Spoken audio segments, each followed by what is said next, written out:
Allez, pour la plage 25, ici, le premier exercice, on a un petit tableau dans lequel il faut remplir, le remplir. Et bien évidemment, vous avez les réponses ici.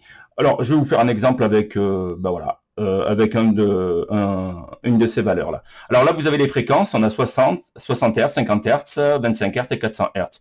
Alors, je vais le faire avec, je vais le faire avec 50 Hz. En France, on a du 50 Hz, je vais le faire avec 50 Hz. Et on me demande la période. Alors, je sais, moi, que f est égal à 1 sur t, ici, et puis bien évidemment, oméga est égal à 2πf, c'est ce qu'on a vu dans la première vidéo d'explication. Donc maintenant, avec f est égal à 1 sur t, je vais pouvoir calculer ma période, et puis après, une fois que j'ai ma période, je peux, soit directement avec la fréquence, calculer ma pulsation. Donc là, c'est simplissime. Donc là, f est égal à 1 sur t, donc t égale quoi? Ben, j'envoie le f de ce côté, puis j'envoie le t de ce côté, puis le f de l'autre côté. Ça me fait t est égal à 1 sur f. Donc pour le premier, ça me fera 1 divisé par 50.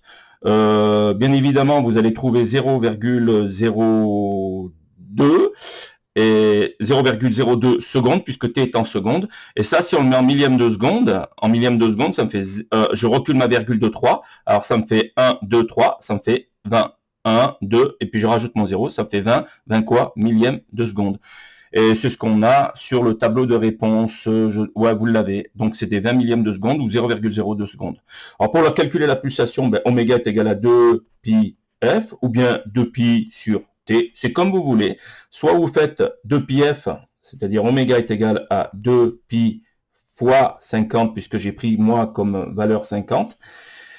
Donc vous allez faire ce qui fait 100 pi, d'accord, 2 fois 50 ça fait 100, ça fait 100 pi, pi étant égal à 314, ça me fait 314, et des brouettes, 314,2, ici je vois, 314,2 quoi? Eh bien c'est des radians par seconde, donc voilà, ou bien vous pouvez le faire avec oméga est égal à 2 pi sur t. Alors t, je reprends celle-là, et je sais que t, j'ai 20 millièmes de seconde, petite subtilité, ça me fait 2 pi sur 20, et millième, il faut absolument le transformer en secondes, ce qui fait 10 puissance moins 3. Alors, CF, le tableau que je vais vous montrer. Ici, le millième que vous avez là, milli, c'est petit m, c'est 10 puissance moins 3. Donc vous êtes obligé d'utiliser dans le système international les préfixes multiplicateurs alphabétiques, millième, kilo, ce que vous voulez, micro, nano, il faut les transformer en puissance de 10. Donc là, je reviens à mon calcul, enfin, ça me fait ça. Et bien évidemment, si vous faites le calcul, vous allez trouver 314,2 radians par seconde. Voilà. Dans l'application d'après, ben ici, on vous demande de calculer la réactance d'inductance. Ben, XL est égal à quoi? Ben, L fois oméga. Excusez-moi, XL est égal à quoi? À L fois oméga, d'accord? Ben ici, L, on l'a, c'est 500 millièmes d'Henri. Millième, n'oubliez pas, c'est 10 puissance moins 3. 10 puissance moins 3 fois oméga. Oméga, on a 50 Hz. On l'a déjà calculé là, donc il faudra reprendre cette valeur qui sera ici, d'accord? Puisque vous l'avez déjà calculé. Et puis, vous faites votre calcul. Et puis, pour XC, alors là, on est en réactance d'inductance, excusez-moi, et vous faites la même chose ici pour 60 Hz. Alors, petite subtilité, là, les 150 volts, c'est une donnée qui ne sert à rien, quoi, hein, d'accord? Pour calculer XL et XC, quand on a les fréquences, ça nous suffit, d'accord? Alors, pour XC, ben, c'est 1 sur C oméga. 1 sur C oméga, vous serez ici pour le XC. Alors ici, on a 6,8 microfarad. Micro, c'est 10 puissance moins 6. Et puis, ben, vous faites 6,8 et 10 puissance moins 6 fois oméga. On est en 50 Hz ici, ben, vous prendrez cette valeur-là. 400 Hz, il faudra prendre la valeur qui est là, d'accord? Et ben, vous faites fois oméga, puis vous faites le 1 sur C oméga, et vous devriez trouver les réponses qui sont ici. D'accord? Donc dans cet exercice, on vous dit quelle est l'intensité d'un circuit dans un circuit comportant un condensateur de 47 microfarad, 47 10 puissance moins 6 farad, alimenté par une source sinusoïdale de 48 volts, 50 Hz. Donc ici, grosso modo, on a un condensateur. On a un condensateur sur lequel on a une tension de 48 volts. Donc U. Alors, là, par contre, là, on va pouvoir marquer U. Je vous expliquerai le grand U. Alors ça, c'est la valeur efficace. Grand U est égal à 48 volts. D'accord? Et là, il va y avoir un courant qui va traverser. On va bien évidemment calculer la valeur efficace. On y reviendra, ça, là-dessus. Et donc, ça, c'est le U de C est égal à 48 volts et le courant qui traverse dedans.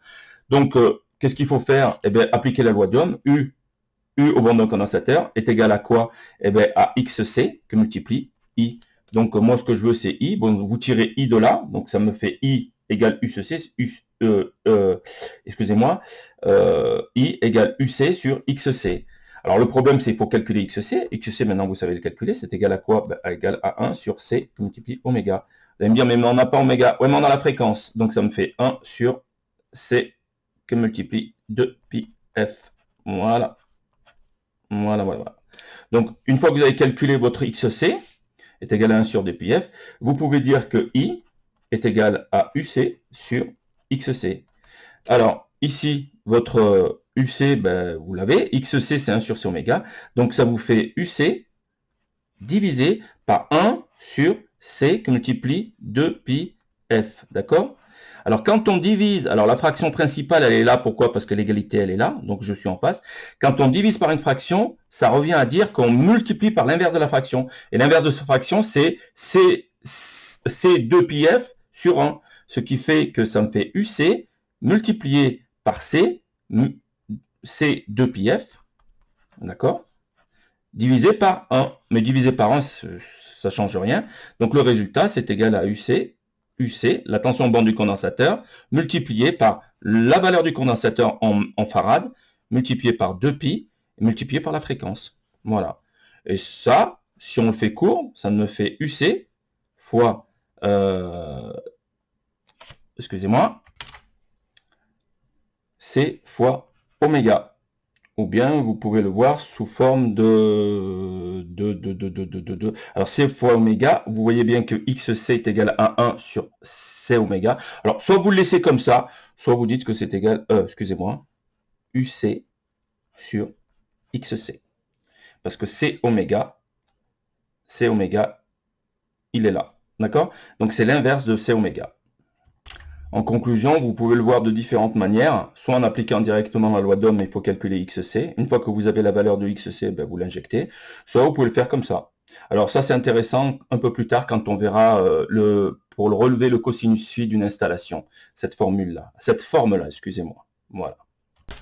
Ben ici, vous avez un tableau pour vous familiariser dans le calcul des réactances XC, réactance de capacité, puis réactance d'inductance. Mais XC est égal à 1 sur C oméga. Alors c'est en micro, hein, 10 puissance moins 6. Hein, et oméga, ici par exemple, je vous l'ai donné. Donc là, on avait 25, ça nous fait 2πf, ça fait 150. Donc ici, XL est égal à l'oméga. Et puis après, ben, il suffit de tirer les différentes valeurs. Alors, petite subtilité, vous avez les tableaux de réponse ici. Alors des fois, comme je l'ai dit ici, soit on laisse 250 pi, soit on fait 250 pi, c'est 3,14, et on met cette valeur-là. Donc ça, c'est pour le oméga. Hein. On peut le noter, comme vous le remarquez ici, radian seconde moins 1, ou radian par seconde, c'est comme vous voulez. Donc là, vous avez les réponses ici. Et puis ici, ben, vous avez une guidance normalement. Je vous ai mis une guidance en dessous. Excusez-moi. Voilà. Et donc, il suffira de suivre la guidance. D'accord? Voilà. Ce sera tout. Je reviens sur une petite application. Ici, on a l'exercice 1, 2, 3. Alors, le 1, 1, ça sera celui-là. Le 1, 2, ça sera celui-là. Le 2, 1, et ainsi de suite. Donc, voilà, vous avez les réponses. J'espère que je ne me suis pas trompé. Je vous ai mis les différentes lois. La loi d'Ohm appliquée à l'inductance, la loi d'Ohm aux trois récepteurs. Le XL est égal à l'oméga, et ainsi de suite. C'est tout répétitif. Hein. Alors, pour l'aide, alors là, c'est l'exercice 1.1. Donc, les hypothèses, vous marquez vos hypothèses. Moi, j'avais ça. Donc, ZR égale quoi? Ben, il suffit d'aller récupérer et puis mettre ici la valeur de la résistance. Donc là, vous l'avez juste au-dessus. Hein. Ensuite, on fait le schéma électrique. Toujours, on aime bien faire un schéma électrique. Alors, attention ici, on parle en valeur efficace. Je ferai un cours là-dessus. Donc U égale RI, U égale R fois I, donc vous mettez le résultat ici, ensuite allez voir la réponse, ensuite l'inductance se note comment, donnez qu'on appelle ça, le repère d'une inductance, allez voir sur la fiche 21 ou 22, je me souviens plus, ouais 22, et elle se mesure en quoi, bah, dites-le, hein, voilà, 1 Ensuite, ici, ben, je transforme les 743 millièmes d'Henri en Henri avec la puissance de 10, hein, correspondante. L, ben, ici, je vais moi le mettre en Henri. Ça, Hertz, ça correspond à quoi? Quel est le 1? Ça, les ampères, c'est quoi ici comme repère? Et ainsi de suite. Donc le but, il est là. Ensuite, je vous aide un petit peu en vous donnant la formule. Donc calculer oméga à partir de là. Et XL, une fois qu'on a XL, en sachant que ZL égale XL, dans ce cas-là. Pourquoi ZL égale XL? Parce que XL, il est tout seul. Donc il est égal à ZL. D'accord? Donc, allez vérifier sur le tableau des réponses. Vérifiez sur le tableau des réponses ici. Faites, là, c'est le 2-2. Faites le schéma électrique. Tout ça, ça se répète. Hein. Donc, vous êtes guidé. Et puis, voilà. Donc là, je vous ai guidé en me disant, bah, ici, c'est une fraction. Qu'est-ce qu'il faut mettre? Voir le tableau des réponses, ainsi de suite. J'essaie de voir s'il n'y a pas autre chose. Ouais. Donc là, normalement, vous devriez être guidé. Et à vous de remplir les résultats. D'accord? Voilà. Je vous remercie.